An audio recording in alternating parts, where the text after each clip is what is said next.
Enquête ce soir sur un virage qui semble se confirmer. Plusieurs marques ont décidé de changer leur campagne de publicité et de s'éloigner des standards, leurs mannequins se rapprochant de la réalité. Est-ce ponctuel, un coup de com' ou une vraie révolution? Reportage Manuel Tissier, Émilie Denis avec Daniel Lévy. Dans les rues de Paris et dans toute la France, de nouvelles silhouettes apparaissent. À l'approche de l'été, plusieurs campagnes de publicité affichent leurs différences. Des femmes plus fortes pour vendre des cosmétiques, plus rondes pour des maillots de bain, des photos de lingerie non retouchées. Les mannequins filiformes au placard? Pas encore. Mais un vent de changement souffle sur la mode. Cette enseigne de lingerie s'est engouffrée dans le mouvement du body positive, le corps positif, c'est-à-dire des photos sans retouche, des mannequins plus en chair. Les clients apprécient.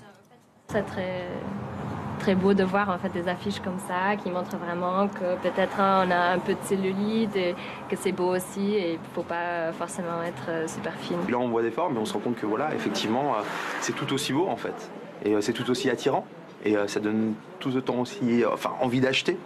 La démarche est surtout commerciale. Les grandes tailles représentent un tiers des ventes.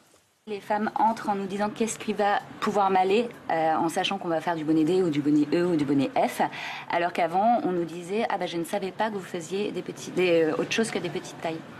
Car entre les mensurations réelles des Françaises et les images sur papier glacé, l'écart reste important. Une étude récente montre qu'en moyenne, elles pèsent 63 kg pour 1,65 m avec un tour de poitrine de 93 cm. Contre 57 kg, 1,80 m et 86 cm pour les top modèles.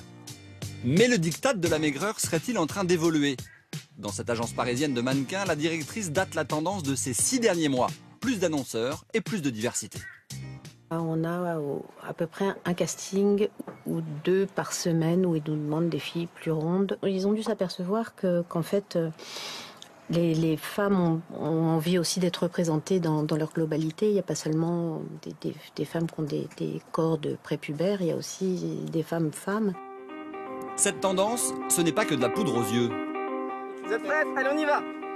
Pour ces mannequins que l'on appelle grande taille, elles reflètent une évolution de la société, un nouveau regard sur leur forme.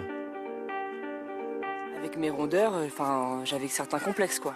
C'était compliqué de se représenter avec les femmes qu'on voyait à la télé, dans les magazines, que ce soit pour les grandes marques, c'était compliqué. Mais là ça va en ce moment, il y a un engouement qui se passe et ça fait du bien. Ouais. Avec ces campagnes, les industriels surfent sur une nouvelle vague. Une vague féministe, dans l'air du temps.